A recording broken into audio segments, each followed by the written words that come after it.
Hi, Jason here. This plant right next to me, this is Romneya coulteri. And as you can see, the flowers are spent. And you're probably wondering if you have this plant and you've never had it before, what can I do with it? Because, it's just a stalk now. And as you can see, there's like a whole row of stalks behind me of a lot of this plant. You can cut it back. I would cut it back by a third. And not much more than that because the real time to prune this plant back is in the fall, and that's when you'll prune it down to a couple feet to a few inches above the ground. But the way that you prune it, and I'll show you really quick, is you just follow this seed pot and you go down. You can go down by a third of the plant, and then just above a node, let me see, you get a clean pair of shears on a dry day like today, and then just cut it. And there you go. And if you are wanting to spread this plant in your garden, I would just leave the spikes on the plant because what happens is later on they'll pop open and the seeds will come out. You do have to germinate the seeds via scarification though, which is a fire treatment. But that's how you would propagate this plant. You wouldn't necessarily try to propagate it from cuttings because they won't take. This plant can be a little finicky if it doesn't like the soil in your garden, but if it loves the soil, it can spread everywhere. And so if you're trying to contain it, you might want to cut the seed pods off before they pop open. If you want it everywhere, you can just leave the seed pods on and let the plant go to town. But it's a pretty cool plant. Those are some options. I would prune it back by a third, and one of the reasons is because of the shadows that the plant casts. And you're probably wondering what matters about the shadows.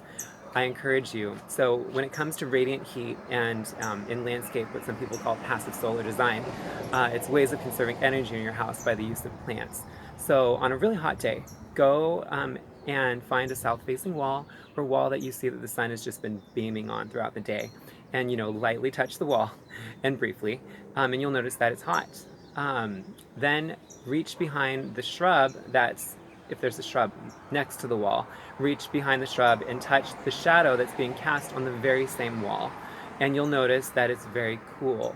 And that's what the plants that they do in the landscape is where there's a shrub or a plant and they shade the ground. The water and moisture doesn't evaporate as quickly from the ground.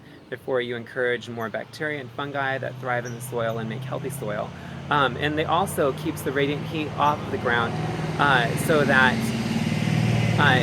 your landscape overall is a cooler landscape, or so that your house, people plant deciduous trees and shrubs on the south sides of their house so that in the summer the plants are leafed out and then they're blocking the sunlight, and then and hence keeping the wall cooler, so at the end of the night all that radiant heat doesn't take very long to leave because we've already blocked it throughout the day with the trees and shrubs. That's what passive solar is. And so when you cool your house at night, it takes much less energy because you've kept all of that sunlight off of your wall, and the wall is now cooler, and you have a cooler home because of it, and you won't have to use as much energy to cool it.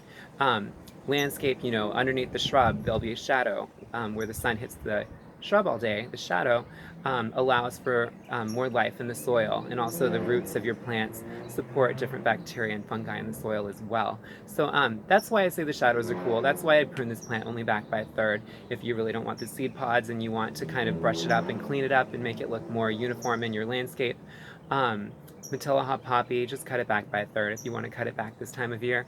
And if you haven't looked up information on passive solar design or radiant heat, it's really awesome to understand radiant heat and how it works and how how the sun's heat it builds up and collects on surfaces, and you can use plants to block that and to remediate your landscape and make it cooler.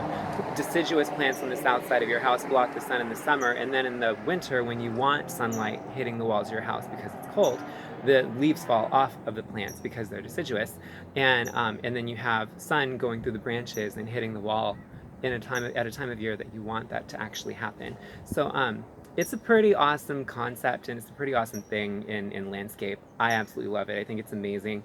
I think it helps the world to have plants in your landscape, to keep the ground cooler, to keep your landscape cooler, and all of our landscapes together keep the earth a little bit cooler. So just know that you do matter, and your efforts, they do matter, and that they do help.